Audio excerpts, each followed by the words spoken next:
Hey, man, I ain't gonna front, bro. I hate this subject, dog. Well, but I want it to be on record. Though. I know. I want it to be on record. I'm so tired. Bro. And maybe it's because we've been in it so long. That's what it is. I'm so tired of talking about Christian rap, bro. Like, I hope people don't take that wrong. But now I got to watch myself, though. No, I get it. Because I almost get an attitude when people approach me with questions about Christian hip hop, bro. Music about Jesus through rap. Nah, bro. Like, man, shut up, bro. I get it. I've lost, and I don't know. I'm honestly conflicted. Like, I don't know if that's the wrong space for me to be in. Right. But I almost feel like there are certain conversations that once you get to a certain space, you just stop having. Like I just can't imagine Jay. Not that I'm a Jay, but I get it. Right. Yeah. But I can't imagine Jay still talking about stuff from 10 years ago. Right. I get it. You know what I'm saying? To me, he says, buy my old albums. Like, if that's what you want to hear from me. Yeah. Like, because there's an evolution. Anyway, but. Was that line spoke for all veterans. For all veterans. Yeah. That spoke for all veterans. Yeah, that was a boss line. Because we get that, don't we? Right, yeah. You know what I'm saying? People come up to us all the time like, yo, either wanting us to go to do an album like something we did early. You know what I'm saying? Trying to recreate that old energy. Trying to get you to recreate that. Yeah. Or them chasing the first high, which is unfair. Right. Yeah, wow. But anyway. That's a great analogy. Yeah.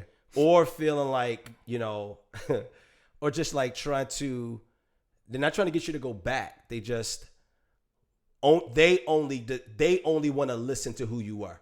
Right. So you're on album 8. Right. They on album 3. Right. And refuse. Like, I will not listen from album that 4. One song. Right. You're like, bro, I put out 6 more albums since then. Right. No, I get that. But you know, it's so my mentality only got adjusted when Whitney Houston died. Okay.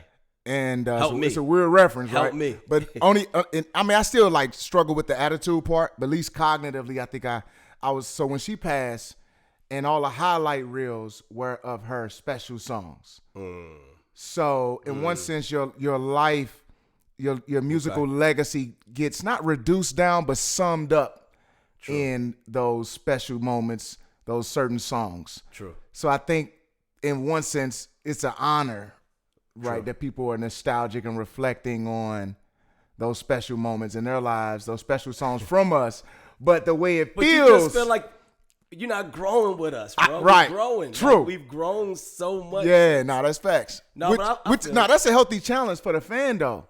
Right. Which is also consider growing with us. Right. Like, let's do the nostalgic memory lane.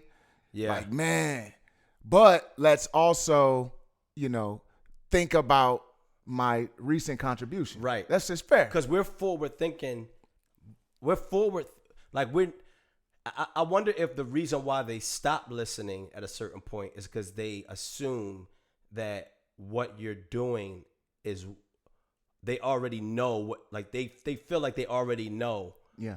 Especially when you're 9, 10, 11 albums in. Yeah. Like, oh, we know, like, that's my story truth. Right. That's TBN truth. So it's like they just assume, but you like, bro, we forward thinking. Like we're trying to push things ahead. Yeah. You know what I'm saying? Like, you know that if you stayed connected. Like, true. I don't know, bro. No, I totally agree. Yeah. I totally agree.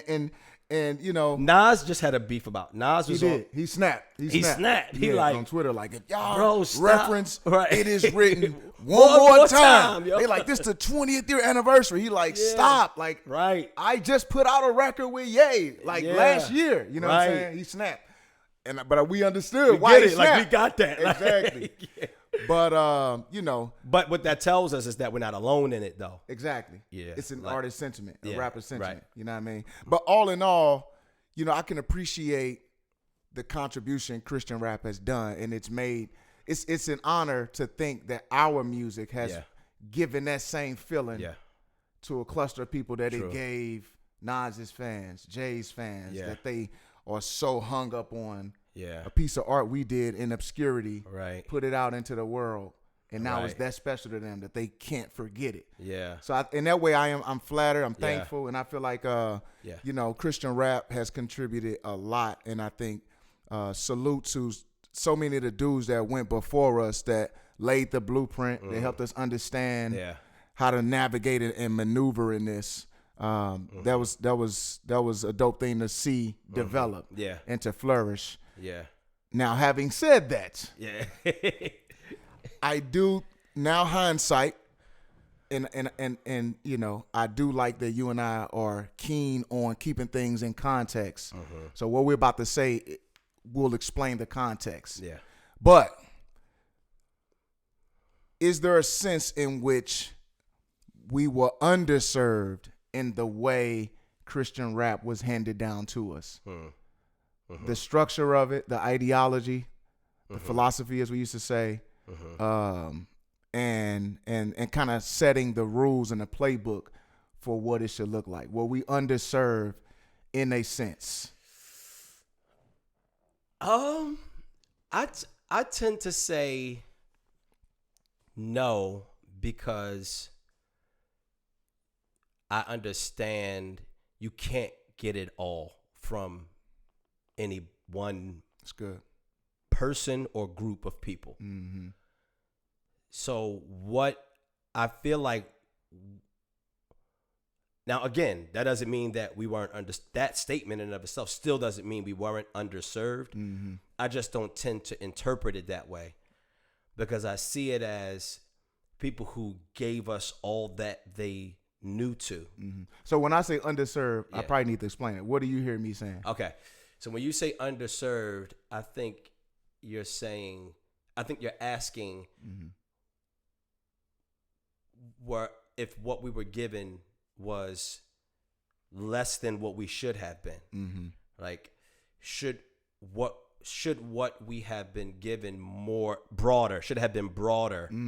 Yeah. Like, was it pigeonholed? Is that what you're saying? Yeah, Was exactly. it pigeonholed to something that really could have potentially been more of a disservice than anything else? So is that what you mean? Yeah, nah. Right. Yeah, you're spot on. So to that, I'm saying I don't necessarily think that, because I think that we were just, it's like when you say about your parents, like, I think they did the best they could. Right. Yeah. I think what here it is. There wasn't much to pull from at the time that we started. Facts. Like, we primarily were pulling from a central well, like one central place, which naturally that one place is going to have its own everything: culture, philosophies, ideas, etc. Because there weren't many other options when we started. Like, oh, they do that over here, they do it like this, or they say you should do it like this over here. Well, there was a little bit of that, but the thing that was dominant wasn't that. It was the thing that was dominant was the central well that we drew from. Yeah. And because of that, I'm thinking there's only but so much you can get from one central place anyway, anywhere, at any time. Yeah. You know what I'm saying? Yeah. So I would say I don't think we were underserved. I just think that we got what we could, and then we got what they could give us, and then everything, the rest of our journey, it was our responsibility to kind of glean from other places to add more pieces to what we had. Yeah. No, I agree 100%, especially in terms of, like, during a time period where mainstream hip hop had an agenda that seemed to be against Christ. Right. You know what I mean? So Islam really had the dominant religious sway on rappers. And that was the rhetoric coming out of a lot of rap music. And the guys that really took rap by the throat in our space had that in mind. Right. And they knew it's time to inform, train up other dudes to articulate their faith, as well as the dudes on the corner with the bean pies. Right. ready to bust heads Right. with their doctrine. You know That's what I mean? how you could be competitive then. Exactly. Right, yeah. And so I think I agree with you 100% in that it was necessary, it was helpful, and I also contend, bro, like when we talk about church history and these major movements, like we always give credence to, you know, the Great Awakening and all these American revivalistic movements. Wow. Bro, I contend that cross movement need to be named and numbered among those groups of guys and those groups of movements, bro. Yeah, I agree. Like just in terms of the contribution that they brought to the world, to Christianity, to the urban community, to the theological institutions, local churches. Yeah. Bro, the reach was widespread. Yeah. And honestly, and anybody that's doing anything now, for the most part, on any influential level, is somehow connected bro. to those guys. Some way branched off, touched by, influenced through the big homies. Yeah. You know what I'm saying? Yeah. So I agree 100% in terms of we were given the best of the best Yeah. at the time time. period. Yeah. You know what I mean? Yeah. The only thing I think as things evolved and developed where people started to feel underserved was in the area of, I guess, the broad spectrum of permission from God's view. So I think people start to feel like, man, why are you making me feel like if I am a Christian who loves rap music and wants to rap, that I have to do it this way? And there wasn't a lot of strong support in conversation that empowered them. There was always the like the backhand afterthought. Yeah, you can do that, but the emphasis wasn't laid on or placed on like, no, I'm empowering you. And I think that's where the deficit came in eventually, where people start to look back and kind of feel away. You know what I'm saying? So I think that's where the deficit was in people's minds, and the revolt was strong. Like people really acted out in anger, almost like you brought up parents. You know, I heard somebody say, everybody goes through the "I'm mad at my parents" phase, where you get of age and you start reflecting on what they didn't do for you, what they didn't offer you, and there's this sense of anger and rebellion you experience, and you start recalling almost everything that they did or didn't do. Yeah. And I think we hit that pocket in this market where we just spent a large portion of time just mad. You know what I'm saying? Like mad at our parents, our forefathers for not doing this, and they said this, and they didn't say that. Right. Which may just be a necessary part of grieving or growth, you know what I'm saying? Growing pains. But I like that it pushed us forward to the wider discussion of now how do we empower the young dudes? What's the category for cats that are Gen Zers? Gen Zers. Yeah. So I'm like the last tier of millennials. So I'm technically a millennial. And then the dudes underneath us, they don't care nothing about this conversation. Not at all. Like they probably they don't even know it exists. Exactly. Yeah. You know what I mean? Like This they is X this news. mug out already. You feel me?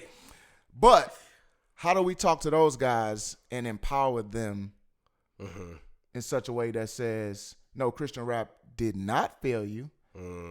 Wow. It laid out the red carpet in one sense. Yeah. But there's more ground to lay. Well, I think what happened was like I feel like the lash, like I feel like the kickback was the movement towards like taking taking all the narrowness out of Christian hip hop. Like I feel like that was the kickback. Like which unfortunately that could be Christ, because he is like he's polarizing just in his essence, in his nature. Yeah. Right. So I think, and so that was the movement that followed the original movement. The movement that followed the original movement started with the fervor, the zeal, the passion, and even the emphasis on the mission as the original movement. And then eventually evolved, which is not bad at all. In fact, to me, the ways in which the second wave or the second movement evolved, was helpful in some ways. Like, it kind of goes back to one of the other podcasts where we're talking about the business side of it, the marketing of it, like the strategy of it, like rollout, the rollout, like all that. This could be big business and not in a, right. We don't demonize business. We believe that comes from God. Of course, yeah. You know what I mean? So to watch it evolve, that was dope. But then it possibly devolved. Right. At some point it might have taken a turn for the worse. Yeah. Now, granted, again, that comes with the territory. You look at church history, you look at that you have to, till you find the middle, you go through that. You might, right. So, so I think that second wave was dope in a sense. Like it expanded our reach. Yeah. You know what I'm saying? Certainly. Right. It put more attention on, that's what we kind of wanted after a while. Yeah. We didn't start wanting, lights, camera, and action and more opportunity. Yeah. But over time, we like, oh no, there's a place for, we can use this. We could use that. Yeah. Right. Yeah. So we like, oh, this is dope. But then it made, so, but I think what ends up happening is whatever part of that second wave was a devolution, the new wave. Yeah. Because got a double portion because what leadership does in moderation, fellowship will do in excess. Beautiful. Yeah. You see what I mean? Yeah. So now the worst parts of a good thing ends up being adopted by this third wave. Right. Now that mug is on Percocet crazy. It can be. It can be. Yeah. So now the third wave is in an identity crisis. Yeah. The one thing that we drew from, like, we were clear. Yeah. Even if it was a little off, right, kilter, or off here, off there, we were clear. Like, this is who we are. You know what I'm saying? No, facts, bro. Right. Yeah. But this generation now, the Gen Zers of Christian hip hop, I think that what they struggle with, because of the devolution of the second wave, again, the devolution was only a part of what happened in the second wave. Right. I think there was an evolution that was dope in the second wave. Correct. And good for all of us. But the part of it that was off kilter, this third wave is like they took it, but with it came a lack of identity. So now the third wave is like, now who are we? Yeah. What are we supposed to do with this? Right. Like, I know I'm a Christian. I know I got this gift. I know I'm not quite sure what to do with what I have, though, because we didn't really have many teachers. All we could do was look at what the first wave did, the second wave did, and all the, like, whatever happened in between, and try to grab little pieces. It's good, bro. From each one of them. Yeah. And make the most of it. Now let's just make the most of who we are most inclined to grab, to pull from. Yeah. You know what I'm saying? Yeah. So I feel like, thanks. You feel me? So I think that this wave now is in that crisis, that identity crisis, that puberty. Like, right, yeah. I don't know who trying to I figure am. it I out. hate my parents. I like I'm emo one day, the next day I'm conservative. Jesus everything. Right. Then you confused the next day. You know what I'm saying? Right. So I feel like what this goes back to another podcast where we're saying, no, but this is why we're saying, if we could all find a way to touch each other, like the Gen Zers, like grab a KB. Yeah. You know what I'm saying? Like lit. Pull on KB, call them. Right. You know what I'm saying? Yeah. DM them. I don't say that, because then they're going to be like, man, I hit him up. All right. He didn't respond to me on the DM. KB like. KB type. I hit him up. He said hit him up. KB type. Yeah. No, all right. I'm messing KB up. My bad, KB. But you know what I'm saying? No, I get it. You see what I'm saying? Like, facts. So it's like, I feel like the Gen Zers are in this identity crisis. But if they pulled on, I think some of them are. Some of them are. No, definitely. Like, we get the phone calls, true, you know what I'm saying? Yeah. The ones that are like, nah, we know we need this. Right. Like, we grew up on y'all, blah, blah, blah. And granted, they can reach out to the people we influence as well. Exactly. That may not be rappers. It might not be, exactly. Yeah. It might not be rappers. But it's like, oh, y'all from that era? Right. And y'all got some of that? Right. Bust it up with us about exactly some of the stuff that you got from that era. Exactly. Yeah. So anyway, I don't know if that answer. I don't even know. Nah, if it that does. speaks to That's the question, beautiful, but bro. That's beautiful. I love it's that. just the cycles, I think, that I'm talking about. Yeah, and I think my heart is where I would love to see, more gap bridging is in empowering and being able to train up and vouch for young dudes who choose to do rap, but not in the systematic, didactic way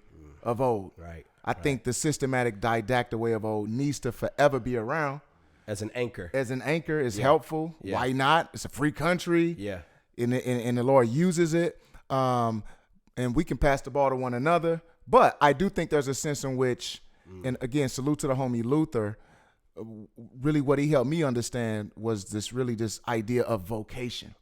Once God saves you, you're justified by faith.